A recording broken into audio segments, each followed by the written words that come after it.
എല്ലാവർക്കും നമസ്കാരം. ഇന്ന് നമ്മൾ യാത്ര ചെയ്യാൻ പോകുന്നത് കേരളത്തിന്റെ രാഷ്ട്രീയ ചരിത്രത്തിലേക്കാണ്. ഒരു തിരഞ്ഞെടുപ്പ് വന്നാൽ നമ്മുടെ നാട്ടിലെ ചുമരുകളിലും പോസ്റ്ററുകളിലും ചില അടയാളങ്ങളുണ്ട്. അതെ, രാഷ്ട്രീയ പാർട്ടികളുടെ ചിഹ്നങ്ങൾ. ഒരു സാധാരണക്കാരനെ സംബന്ധിച്ചിടത്തോളം ഈ ചിഹ്നങ്ങളാണ് രാഷ്ട്രീയ പാർട്ടിയുടെ മുഖം. എന്നാൽ ഈ ചിഹ്നങ്ങൾ വെറുമൊരു വരകളോ ചിത്രങ്ങളോ മാത്രമല്ല. ഇതിനു പിന്നിൽ വലിയൊരു ചരിത്രമുണ്ട്. സ്വതന്ത്ര ഇന്ത്യയിലെ ആദ്യ തിരഞ്ഞെടുപ്പ് കാലങ്ങളിൽ ഭൂരിഭാഗം ഇന്ത്യക്കാർക്കും അക്ഷരാഭ്യാസം കുറവായിരുന്നു. അതിനാലാണ് നമ്മൾ ചിഹ്നങ്ങൾ ഉപയോഗിച്ചു തുടങ്ങിയത്. ഇന്ന് നമ്മൾ അന്വേഷിക്കാൻ പോകുന്നത് കേരളത്തിൽ വേരോട്ടമുള്ള പ്രധാന രാഷ്ട്രീയ പാർട്ടികൾക്ക് ആ ചിഹ്നങ്ങൾ എങ്ങനെ ലഭിച്ചുവെന്നും അതിന് പിന്നിലെ ചരിത്രം എന്താണെന്നുമാണ്.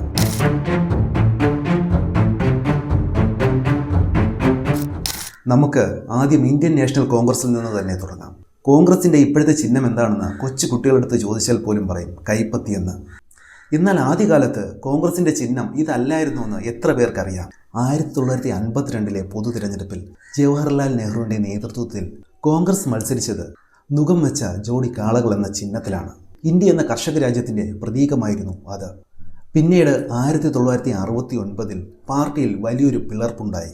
ഇന്ദിരാഗാന്ധിയുടെ നേതൃത്വത്തിലുള്ള ഒരു വിഭാഗവും സിൻഡിക്കേറ്റ് വിഭാഗവും തമ്മിലായിരുന്നു തർക്കം. അന്ന് പഴയ ചിഹ്നം തെരഞ്ഞെടുപ്പ് കമ്മീഷൻ മരവിപ്പിച്ചു. അതിനുശേഷം ഇന്ദിരാഗാന്ധിക്ക് ലഭിച്ച ചിഹ്നമാണ് പശുവും കിടാവും.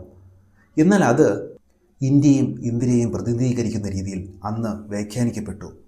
എന്നാൽ 1977 അടിയന്തരാവസ്ഥയ്ക്ക് ശേഷം പാർട്ടി വീണ്ടും പിളർന്നു. അപ്പോഴാണ് ഇന്ദിരാഗാന്ധി പുതിയൊരു ചിഹ്നത്തിനായി തിരഞ്ഞെടുപ്പ് കമ്മീഷനെ സമീപിക്കുന്നത്. ആന, സൈക്കിൾ, കൈപ്പത്തി എന്നീ 3 ഓപ്ഷനുകൾ തിരഞ്ഞെടുപ്പ് കമ്മീഷൻ ഇന്ദിരയ്ക്ക് നൽകി.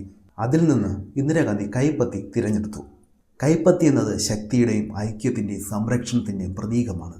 ഞങ്ങൾ നിങ്ങളെ സംരക്ഷിക്കും, ഞങ്ങൾ നിങ്ങൾക്ക് താങ്ങായി നിൽക്കും എന്നൊരു ഉറപ്പാണ് ഓരോ വട്ടവും കൈപ്പത്തി ചിഹ്നം ഉയർത്തിക്കാട്ടുമ്പോൾ അവർ നമുക്ക് നൽകുന്നത്. ഇനി നമുക്ക് കേരളത്തിൻ്റെ ചുവപ്പൻ കോട്ടയിലേക്ക് വരാം.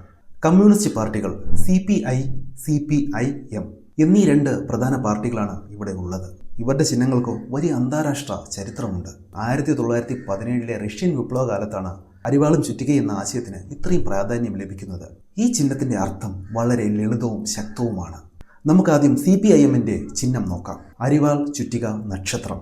ഇതിലെ ചുറ്റിക പ്രതിനിധീകരിക്കുന്നത് ഫാക്ടറികളിലും മറ്റും പണിയെടുക്കുന്ന വ്യാവസായിക തൊഴിലാളികളെയാണ്. അരിവാൾ പ്രതിനിധീകരിക്കുന്നത് പാടത്ത് പണിയെടുക്കുന്ന കർഷകരെയും കർഷക തൊഴിലാളികളെയുമാണ്. ഇത് രണ്ടും കൂടിച്ചേരുമ്പോൾ ഉണ്ടാകുന്നത് തൊഴിലാളി കർഷക സഖ്യമാണ്.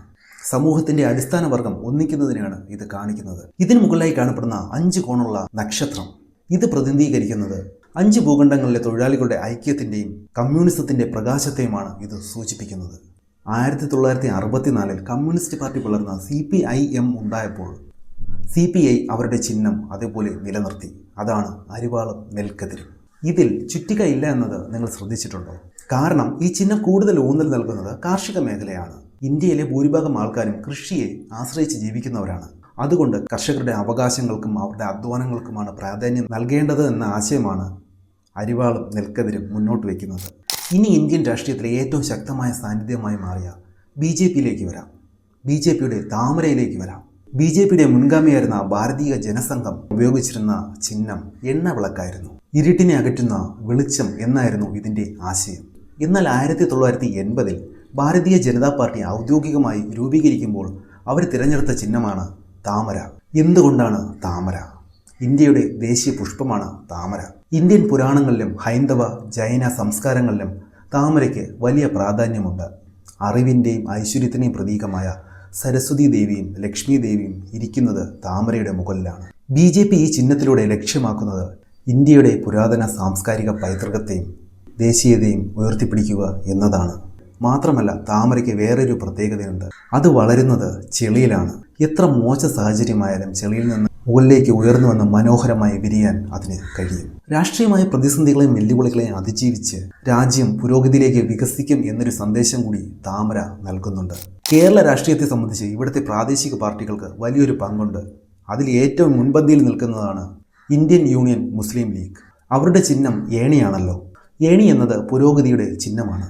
ഒരു കെട്ടിടത്തിൻ്റെ മുകളിലേക്ക് കയറാൻ നാം ഏണി ഉപയോഗിക്കുന്നത് പോലെ സമൂഹത്തിൽ വിദ്യാഭ്യാസപരമായും സാമ്പത്തികമായും പിന്നോക്കം നിൽക്കുന്ന ആൾക്കാരെ പടിപ്പടിയായി മുകളിലേക്ക് കൊണ്ടുവരും എന്നതാണ് ഈ ചിഹ്നം പ്രതിനിധീകരിക്കുന്നത്. താഴെ തട്ടിലുള്ളവർക്ക് മുകളിലേക്ക് കയറാൻ പാർട്ടി ഒരു കൈത്താങ്ങായി നിലനിൽക്കും എന്നതാണ് ഈ ചിഹ്നം കൊണ്ട് അവർ ഉദ്ദേശിക്കുന്നത്. ഇനി മധ്യ കേരളത്തിലെ റബ്ബർ തോട്ടങ്ങളിലേക്ക് പോകാം. അവിടെ നിറഞ്ഞു നിൽക്കുന്നത് കേരള കോൺഗ്രസിന്റെ 2 ഇല എന്ന ചിഹ്നമാണ്. കേരള കോൺഗ്രസ് ചരിത്രത്തിൽ അത് ഒരുപാട് തവണ പിളർന്നിട്ടുണ്ട്. നേതാക്കൾ തമ്മിൽ വലിയ നിയമ പോരാട്ടം നടക്കാറുള്ളത് ഈ ചിഹ്നത്തിന് വേണ്ടിയാണ്. എന്താണ് ഈ 2 ഇലയുടെ മാജിക്? കേരളത്തിലെ കർഷകരുമായി, പ്രത്യേകിച്ച് നാണ്യവിളകൾ കൃഷി ചെയ്യുന്നവരുമായി പാർട്ടിക്കുള്ള ആഴത്തിലുള്ള ബന്ധമാണ് ഈ 2 ഇല കൊണ്ട് സൂചിപ്പിക്കുന്നത്. കർഷകന്റെ വിയർപ്പും കാർഷിക മേഖലയുടെ ഉന്നമനവും, അതുമാത്രമല്ല പ്രകൃതിയോടുള്ള ഇഴയെടുപ്പും ആ ചിഹ്നത്തിലുണ്ട്. ഇവ കൂടാതെ നിരവധി പാർട്ടികളും ചിഹ്നങ്ങളും നമ്മുടെ നാട്ടിലുണ്ട്. ജനതാദളിന്റെ വിവിധ വിഭാഗങ്ങൾ ഉപയോഗിക്കുന്ന സ്ത്രീയും കർഷകനും, അത് അല്ലെങ്കിൽ കർഷകൻ ഓടിക്കുന്ന ട്രാക്ടർ തുടങ്ങിയ ചിഹ്നങ്ങൾ പൂർണ്ണമായും ഇന്ത്യയുടെ കാർഷിക മേഖലയും ഗ്രാമീണ മേഖലയും സൂചിപ്പിക്കുന്നു. ഇതൊക്കെ രാഷ്ട്രീയ പാർട്ടികളുടെ കാര്യമാണ്. പക്ഷേ തിരഞ്ഞെടുപ്പിൽ സ്വതന്ത്ര സ്ഥാനാർത്ഥികൾക്ക് തിരഞ്ഞെടുപ്പ് കമ്മീഷൻ നൽകുന്ന ചിഹ്നങ്ങൾ വലിയ കൗതുകമാണ്. പണ്ടുകാലത്ത് കുടയും കസേരയും ചെയറുമൊക്കെ ആയിരുന്നെങ്കിൽ കാലം മാറിയപ്പോൾ ചിഹ്നങ്ങളും മോഡേണായി. ഇന്ന് ലാപ്ടോപ്പും പെൻഡ്രൈവും മൊബൈൽ ഫോണും, എന്തിന് റോബോട്ട് വരെ ചിഹ്നങ്ങളുടെ ലിസ്റ്റിലുണ്ട്.